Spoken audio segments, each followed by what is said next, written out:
Qəbuldasan. Kiber cinayətkarlar da bu illər ərzində kifayət qədər ixtisaslaşıblar. Ümumiyyətlə vətəndaşları aldatmaq bu qədərmi asandır? Bəli, onları daha tez inandırmaq mümkündür. Özünüz ümumiyyətlə kiber təhlükəyə məruz qalmısınız yoxsa yox? Buna iki cür cavab vermək olar. Bunun asan cavabı odur ki, yox. Yox dediyim andaca bəlkə də hal-hazırda mən hansı bir kiber hücumun bir parçasıyam. Sosial media hesablarımızın təhlükəsizliyi də vacib məsələdir. Bunun üçün hansı qaydalara əməl etməliyik? Öz sevincli günlərimizi orada öz dostlarımızla paylaşırıq və şəxsi fotolar, bəli, ailə fotoları, bu cür fotoların paylaşılmasına mütləq şəkildə diqqət etməliyik. Bu necə mümkündür ki, tutaq ki, bank nömrələrindən istifadə olunur? Müraciətlərin sayı vurğuladığımız kimi gün-gündən artır deməyə, yəni kifayət qədər artım müşahidə olunur. Son 3 aya götürsək biz 50-dən yuxarı demək olar ki, müraciət daxil olur vətəndaşlardan, fraudlaşıq halları ilə bağlı müraciətlər daxil olur. Hər vaxtınız xeyir olsun, əziz Asan TV izləyiciləri və bizi Asan Radioda dinləyənlər. Aparıcınız mənəm Elvin Dəmirli. Sosial media hesablarımızı ekranda görürsünüz. Abunə olub gündəm xəbərlərindən, maraqlı məlumatlardan xəbərdar ola bilərsiniz. Qəbuldasanın bu dəfəki qonağı Rəqəmsal İnkişaf və Nəqliyyat Nazirliyi Elektron Təhlükəsizlik Xidmətinin rəis müavini Elvin Şahverdiyevdir. Xoş gəlmisiniz Elvin. Xoş gördük Elvin bəy. Təşəkkür edirəm gəldiyiniz üçün. Keçək suallarımıza. Deməli, ilk sualımız odur ki, xidmətin əsas fəaliyyət istiqamətləri nələrdən ibarət? Öncəliklə öz təşəkkürümü bildirmək istəyirəm belə bir maraqlı mövzuya toxunduğunuz üçün, gündəmdə olan mövzuya toxunduğunuz üçün. Elektron Təhlükəsizlik Xidmətinin bir sıra əsas fəaliyyət istiqamətləri var ki, bunlardan ən öndə gələni ölkədə kiber təhlükəsizlik sahəsində informasiya infrastrukturu subyektlərinin koordinasiyasını həyata keçirilir. Bununla yanaşı bir çox prioritet istiqamətlərimiz var ki, onlarla bağlı mən bunu vurğulamaq istərdim ki, ölkəni hədəf alan kiber təhlükələrlə bağlı məlumatlandırmanı həyata keçirilir.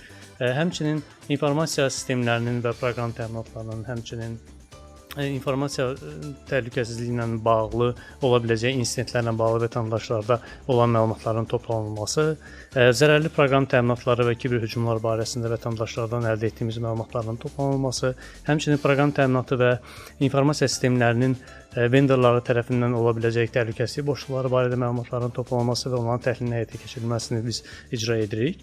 Ölkədə ola biləcək, mövcud və yarana biləcək təhlükələr barəsində məlumatlandırmanı həyata keçiririk. Bununla yanaşı yayılması qadağan edilən informasiya ehtiyatlarında, internet informasiya ehtiyatlarında yayılmasına bağlı qanunvericilikdə nəzərdə tutulmuş qaydalara əməl olunmasını biz nəzarətlə həyata keçiririk. Həmçinin fərdi məlumatların toplanılması, saxlanılması ilə bağlı hüquqi və fərdi şəxslərdə Azərbaycan Respublikasında fərdi məlumatlar haqqında qanunların tələblərinin icra edilməsini tələb edirik və s. Bu istiqamətdə geniş bir fəaliyyət istiqamətlərimiz mövcuddur və aidiyyatlı dövlət qurumlarından da bu sahədə sıx əməkdaşlığımız davam etdirilir. Daha ətraflı növbəti suallarda danışaq. Deməli, kiber təhdidlər barədə danışmaq istəyirəm. Kiber təhdidlər nədir? Ümumiyyətlə, əsasən hansı sahədə daha çox müşahidə edilir? Kiber təhdidləri ümumi anlayış kimi versək, əsasən belə deyim, texniki boşluqlardan istifadə edilməkdən və yaxud da ki, informasiya təhlükəsizlik tələblərinə riayət etmədikdə zərərverici şəxslər tərəfindən və yaxud da zərərverici proqram təminatları vasitəsilə sistem fəaliyyətinin normal fəaliyyət istiqamətindən çıxarılması və dayandırılığının itirilməsinə gətirib çıxarda biləcək hər hansı bir prosesləri biz göstərə bilərik. Kiber təhdidləri misal olaraq bir çox təhdidləri nümunə çəkə bilərik, amma aktual olanları var ki, bunlarla bağlı maliyyə fırıldaqçılıqları var, müəyyən qədər sistem fəaliyyətinin dayanmaları gətirib çıxarda biləcək müəyyən təhdidlər var, məlumatların oğurlanmasından bağlı ciddi təhdidlər var ki, bunları biz misal göstərə bilərik. Daha çox hansı sahələrdə deyəndə əsas elə bu sahələr sayılır da, maliyyə falan.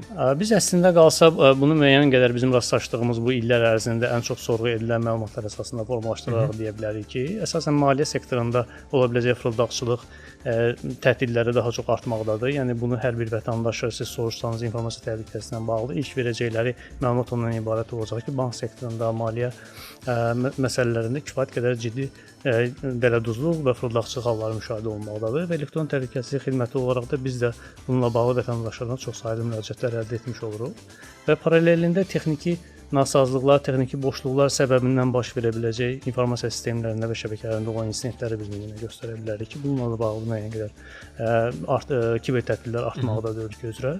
Və s. fərdi məlumatlar da buna daxildir. Fərdi məlumatların oğurlanması, hər hansı bir veb səhifələrin deface olunması, kənar məlumatların orada yerləşdirilməsi kimi kiber təhdidlərin də sayında artımlar müşahidə olunmaqdadır. Bir ara bu daha çox var idi ki, vətəndaşlar deyir ki, banklardan ya tutaq ki, istər müxtəlif şəxslər tərəfindən zənglər gəlir və aldadılmalar olurdu. Bilmək istəyirəm ki, sizin xidmətə sırf bu aldadılmalarla bağlı nə qədər müraciət daxil olub, bir rəqəm varmı? Tutaq ki, ötən ildə də demək olar və yaxud da bu son birinci rübüdə demək olar. Deməli, bununla bağlı daxil olmuş sorğulara biz əgər banklardan gələn sorğular əsasında formalaşdırsa və ya da vətəndaşlar sorğuları, bunlar müxtəlif statistik göstəricilərə malikdirlər. Bank sahəsindən daxil olan müraciətlərin əsas hissəsi phishing-la bağlıdır və saxta aldadıcı ödəniş portalları ilə bağlı olan və saxta domen adları ilə bağlı olan sorğulardır ki, onlar vətəndaşların aldadılmasına yönəlik bir üsullar və vasitələr kimi bizə təqdim olunur və bank əməkdaşları və həmin sahədə informasiya və kiber təhlükəsizlik sahəsində işləyən peşəkarlar sayəsində həmin informasiya elektron təhlükəsizlik xidmətinə daxil olur və biz də aidiyyatı dövlət qurumları ilə birlikdə həmin domen adlarının, phishing ünvanlarının bloklanmasına həyata keçiririk ki, vətəndaşlara yönəlik hər hansı bir fırıldaqçılıq halları müşahidə olunmasın. Vətəndaşlardan daxil olan müraciətlərdə biraz statistik göstərici biraz acınacaqlıdır. Çünki belə deyim, son 3 aya götürsək biz 50-dən yuxarı demək olar ki, müraciət daxil olur vətəndaşlardan. Fırıldaqçılıq halları ilə bağlı müraciətlər daxil olur elektron təhlükəsizlik xidmətinə. Təbii ki, bunların arxasında bir dələduzluq və maliyyə fırıldaqçılığını icra edən kiber cinayətkarlar vardır ki, onlarla da bağlı biz aidiyyəti dövlət qurumlarına birgə əməkdaşlıq səviyyəsində bu məlumat paylaşımını həyata keçiririk ki, vətəndaşa yönəlik hər hansı bir müsbət nəticələr əldə edilmiş olsun. O qarşı tərəf daha çox ölkə daxilindəndir, yoxsa ölkə xaricindən? Artıq onun forması və müxtəlifliyi çox rəngarəngdir kiber hücumların. Əvvəllər məsələn bu rəqəmsallaşmanın vüsət almadığı bir dövrdə kiber cinayətkarlıq da o dərəcədə geniş inkişaf eləməmişdi. Hal-hazırda kiber cinayətkarlıq özlərini maskalanmaq, özlərini gizli saxlamaq üçün bir çox yüksək texnoloji həllərdən istifadə edir və o zaman siz həmin kiber cinayətkarları aşkarlamaq üçün texnoloji vasitələr bəzən onların funksional imkanları kifayət eləmir ki, onu anındaca və vaxtında aşkarlaya biləsiniz və kiber cinayətkarlar da bu illər ərzində kifayət qədər ixtisaslaşıblar və mütəxəssislik səviyyələri günü-gündən artmaqdadır. Ona görə onlar çox yaxşı maskalanmaq imkanları əldə ediblər və bunların bəziləri az bir qismi, cüzi bir qismi ölkədə aşkarlana biləndir, amma digərlərin böyük əksəriyyəti ölkə xarici IP ünvanlardan, yəni internet ünvanlarından istifadə etməkdə kiber cinayətkarlıq niyyətlərini həyata keçirilir. Son zamanlarda bu süni intellektlə düzəldilmə səslər olur və yaxud da ki, öz yaxın bir ailə üzvü tərəfindən. Ümumiyyətlə, vətəndaşları aldatmaq bu qədərmi asandır?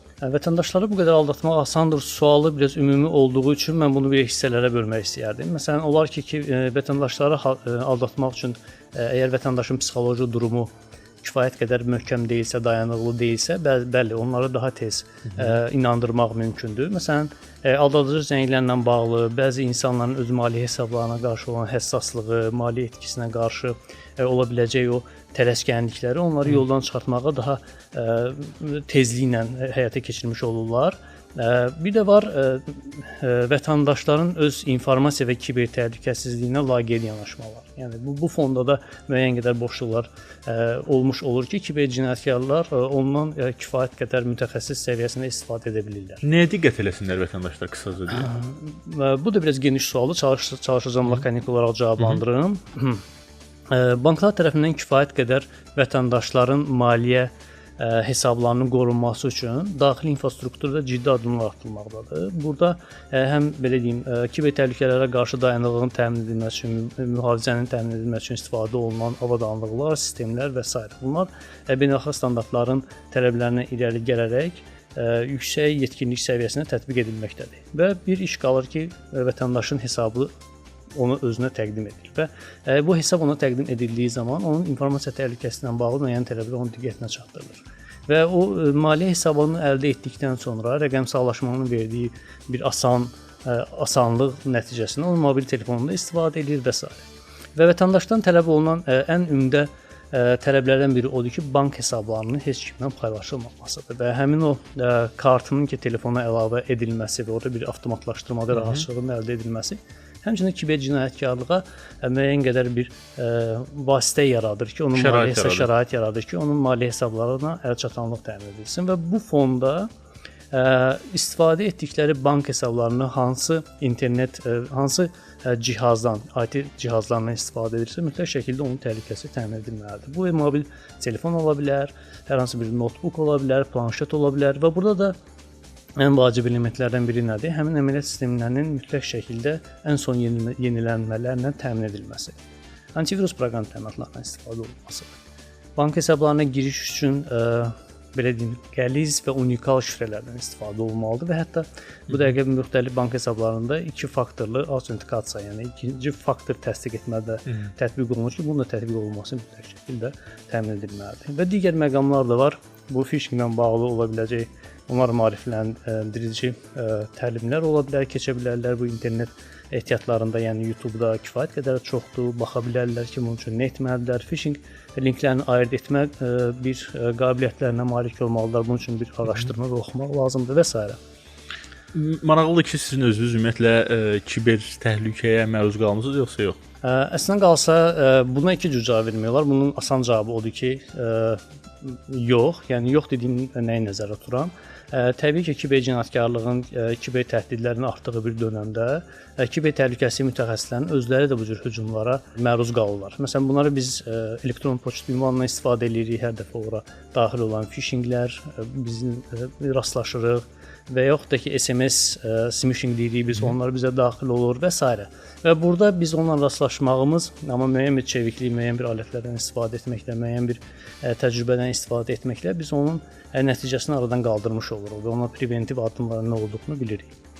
Bu baxımdan mən yox deyə bilərəm. Amma qəliz hissəsi odur ki, yox dediyim andaca bəlkə də hal-hazırda mən hansı bir kiber hücumun bir parçasıyam, ondan məlumatlı deyiləm. Buna da biz hədəflənmiş hücumlar deyirik və bu hücumlar elə asanlıqla özünü büruzə vermir. Buna bir müddət lazımdır, müəyyən bir şəxslər haqqında məlumatların toplanılması və həmin o kiber cinayətkarlar ya vətəndaşın, ya sistemin, ya korporativ idarə etmə sistemlərinin də ola biləcək hər hansı bir boşluqdan istifadə edərək anlıca müdaxilə edirlər. Ona görə biz hal-hazırda kiber bir hücumun tərkib hissəsiyikmi, onu cavablandırmaq belə çətindir. Amma bu dövrə qədər hələ ki o cür hücumdan üz-üzə qalmamışam.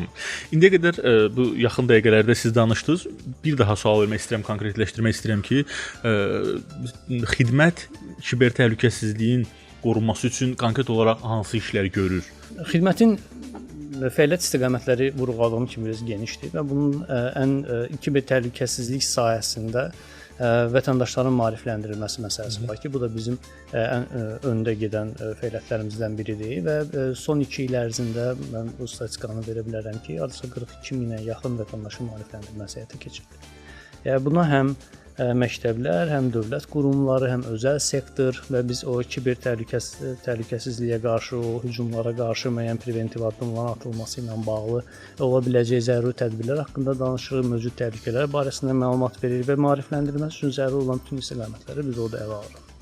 Bununla yanaşı Koroğlu nəqliyyat mübadilə sistemində, həmçinin Heydər Əliyev beynəlxalq aeroportda, həmçinin Azərpoçtun bir sıra poçt məntəqələrində kiber təhlükəsizliyi ilə bağlı maarifləndirmə üsulları paylaşılmaqdadır və həmçinin elektron təhlükəsizlik xidmətinin sosial media hesablarında biz bununla vaxtaşırı paylaşımlar eləyirik. Həm sistemləri hədəf ala biləcək, sistemlərdə ola biləcək boşluqlar barəsində ora geniş məlumatlar daxil edilir.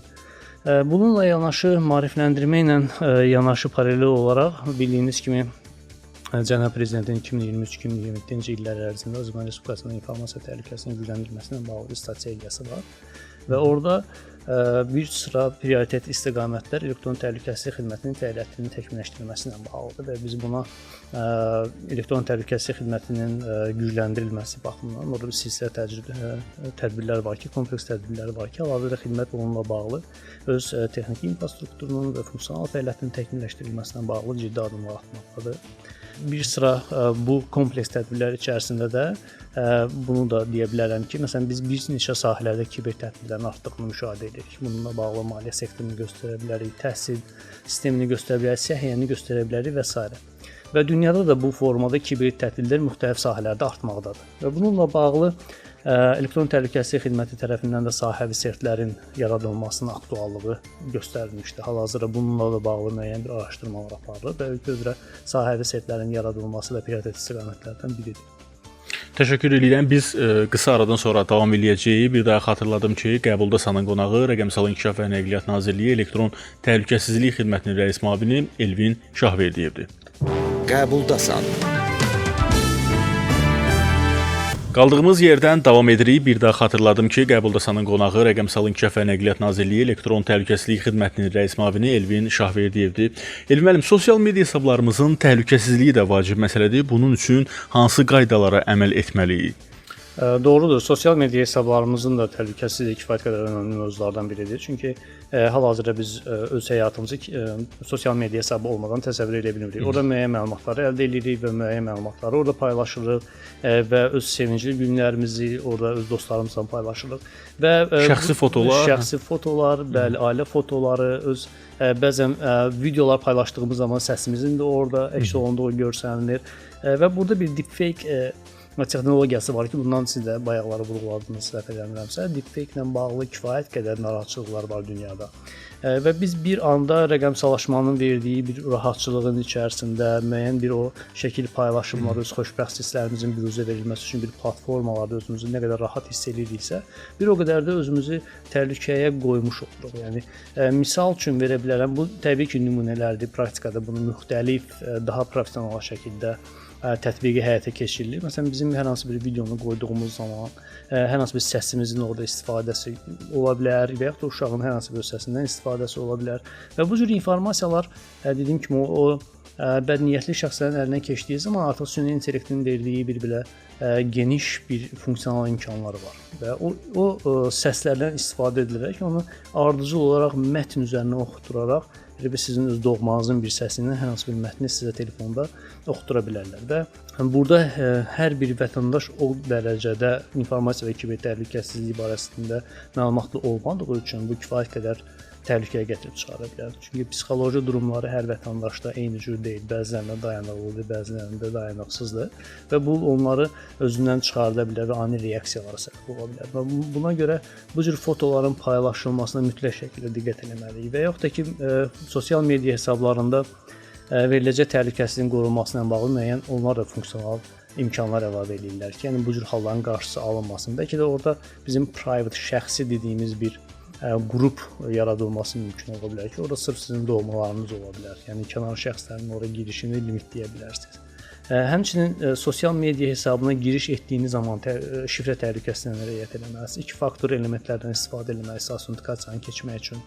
Və digər bir məsələ həmin sosial media hesablarına bağladığınız e-mail və telefon nömrələri, siz bunun da təhlükəsizliyi barəsində fikirləşməlisiniz. Yəni əgər daxil olduğunuz e-mail ünvanı hansı ki, siz bundan artıq sosial şəbəkədə qeydiyyatdan keçmisiniz, həmin o e-mail ünvanına daxil olacaq istifadəçi adı və şifrələr nə qədər bəsit olsa, həmin o hesabın ələ keçirilməsi vasitəsilə sizin sosial media hesabınız da artıq ələ keçirilmiş olur.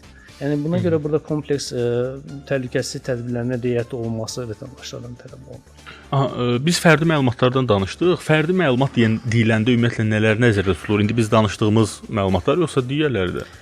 Belə deyim, fərdi məlumatlar dedikdə şəxsi birbaşa və ya doğası yolla identikləşdirməyə imkan yarada biləcək istənilən informasiyanı nəzərdə tutulur. Burada ola bilsin ki, sizin şəxsiyyət vəsiqəsinin fin nömrəsi ola bilər, telefon nömrəsi ola bilər, yaşadığınız ünvan ola bilər, sizi vizual olaraq şəkil formasında əgər sizi identikləşdirmək ola bilərsə, bu informasiya aid ünvanlar ola bilər, telefon nömrələri ola bilər və s. Yəni bunların hər biri fərdi informasiyaya, fərdi məlumatlara daxil olan informasiyalar sayılır. Tamam, biz belə deyək də müsahibənin əvvəlində toxunduq banklarla və bank fırıldaqçıları deyək də vətəndaşların aldadılması məsələsinə bağlı. Mən istəyirəm ki, yenə də qayıdaq bu məsələyə, çünki bununla bağlı dəfələrlə bizim medianın özünə də müraciət edənlər olur və dəfələrlə çəkilişlərdə də demək olar ki, müsahibələrdə belə hallar baş verir ki, kimlərsə yığır bank adına. Ümumiyyətlə bu necə mümkündür ki, tutaq ki, bank nömrələrindən istifadə olunur və yaxud da səslər həmin əməkdaşların səslənir. Bu kimi hallarla bağlı müraciətlər olunur və ümumiyyətlə asandırmı bunu eləmək? Əslində qalsa müraciətlərin sayı vurğuladığımız kimi günü-gündən artır deməyə, yəni kifayət qədər artım müşahidə olunur. Yəni çünki bank kartlarının əlçatanlığı və maliyyə vəsaitlərinin bu dərəcədə məsələn rəqəmsallaşması, keşdən keçid non-cashless ödənişlər artıq kiber cinayətkarlığa bir yol açmış. Onlar bir şərait yaratmış kimi görsənir. Nə qədər asandır vətəndaşları aldatmaq. Misal üçün burada bir çox məqamlar var ki, mən bunları səsləndirmək istəyirəm. Tutaq ki, məsələn alış-veriş etdiyimiz zaman bəzi kampaniyalar var ki, misal üçün nömrənizi və adınızı bizə verin. Biz kampaniyalar haqqında sizə bildirişlər göndərək. Biz artıq məsələn alış-veriş mərkəzlərində artıq öz adımızı və telefon nömrəmizi vermiş oluruq. Və yaxud da ki, məsələn, bir çox kurslarda sürücülük kursları olsun və s. olsun, qeydiyyatdan keçdiyimiz zaman müəyyən şəxsi məlumatlarımızı biz orada paylaşılmış oluruq. Və biz paylaşdığımız zaman onların necə saxlandığı ilə bağlı hər hansı bir güvəncəmiz yoxdur, məlumatımız yoxdur və biz üçün bu sadə bir proses gedir və biz paylaşdığımız məlumatı üçüncü tərəfdən kifayət qədər təhlükəsiz şəkildə qorunduğunu ehtimal edirik. Amma bəzi hallarda bu belə deyil.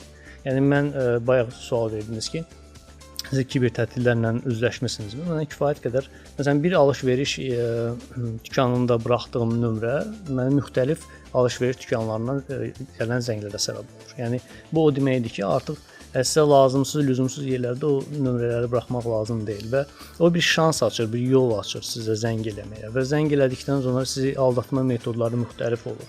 Bəziləri maliyyə sektorları üzərindən aldadılır, bəziləri deepfake vasitəsilə aldadılır və bundan mütləq qoruma imkanımız da yoxdur bizim. Və banklarda ola biləcək məlumat necə əldə olunur? Bu o demək deyil ki, banklar o məlumatları paylaşıblar və yaxud ki, bank sistemlərindən yayılmış məlumatlar bu elə deyil. Artıq hər bir vətəndaşın müəyyən bir banklarda bir hesabları var. Yəni istənilən zəng gəldiyi zaman onlar ümumən bir zəngdə məsələn üçün hər hansı bir bankın adını çəkirlər. Və təsadüfənmi deyim və yaxud da ki, necəsə olur, həmin bankın müştərisi olduğu zaman artıq o proses işlək bir vəziyyətə gəlir düşür. Təşəkkür edirəm. Sonuncu sualdır ki, şans var ki, məsələn, bizi izləyən və bizə baxanlara, eyni zamanda Asan Radio dinləyənlərə bir tövsiyə xarakterli və ümumiyyətlə nədə mütləq diqqətli olmaq lazımdır deyə bilərsiniz, bir şans var. Bəli, mən bunu istəyərdim və bu şansı mənə yaratdığınız üçün sizə çox təşəkkür edirəm. Mən ən əsas bildirmək istədiyim məsələ nədir? Bir şəxsiyyət vəsiqəsi və şəxsi məlumatlar. Bunun bizim üçün nə qədər dəyərli olduğunu biz anlamalıyıq. Yəni bu sadəcə bizi identikləşdirməyə xidmət edən məlumatlar deyil və bu məlumatların paylaşılması gələcəkdə bizim özümüzü təhlükəyə atmağımız deməkdir. Kart məlumatları, məsələn, bu dəqiqə onlayn ödənişlərlə bağlı ən çox rastlaşdığımız məsələlərdən biri nədir? Məsələn, kart hesabımızı bizə təqdim edin, biz sonra pulu köçürürük və yaxud da ki, nəqd olaraq ötürülməsi. Bu bir rahatçılıqdır, yəni maliyyə sektorunun bizə verdiyi bir rahatçılıqdır. Amma bu o demək deyil ki, siz WhatsApp üzərindən kartı şəklini çəkib göndərəsiniz. Yəni belə olmamalıdır. Ən azından kart nömrəsi göndərilə bilər. Orada məsələn onun aktiv olduğu vaxt, dövr, CVC kodlar deyil. Yəni yalnız o 16 rəqəmli kod göndərilə bilər. Yəni onun vasitəsilə ən azından orada riayət etsinlər buna. Kart məlumatlarına qarşı həssas olsunlar. Bankdan və yaxud da digər qurumlardan hər hansı birindən gəldən, zəngdən asılı olmayaraq kart məlumatları heç bir halda paylaşılmalı deyil. Mən daha çox bu kart məlumatlarının üzərində ona görə fokus oluram ki, daxil olan müraciətlərin böyük əksəriyyəti maliyyə formalaşdırılmalı olmalıdır. Və ona görə bu məlumatlara kifayət qədər həssas olmaq lazımdır. Əgər daxil olunmuş zəng varsa hər hansı bir bankın adına mütləq şəkildə rəsmi səhifəsində olan nömrələrlə əlaqə saxlayıb bunu mütləq şəkildə dəqiqləşdirmək lazımdır. Gələn hər hansı bir kodda anidən həmin məlumatları nə olmaqdan asılı olmayaraq, hansı bir təhdid və qorxulu bir mesaj verməkdən asılı olmayaraq mütləq şəkildə rəsmi olaraq bankın özündən dəqiqləşdirdikdən sonra əmin olmaq lazımdır ki, bu həqiqətən belədir, yoxsa. Təşəkkür edirəm müəllim gəldiyiniz üçün. Düşünürəm ki, həm bizi dinləyənlərə, həm bizə baxanlar üçün faydalı məlumatlar ötürə bildik. Çox sağ olun. Mən təşəkkür edirəm, sağ olun. Təşəkkür edirik. Asan TV və Asan Radioda Qəbulda Sanın qonağı Rəqəmsal İnkişaf və Nəqliyyat Nazirliyi Elektron Təhlükəsizlik Xidmətinin rəis müavini Elvin Şahverdiyev idi. Mən sizinlə növbəti görüşümüzə kimi sağollaşıram. Özünüzdən və sözünüzdən müğayət olun. Qəbuldasan.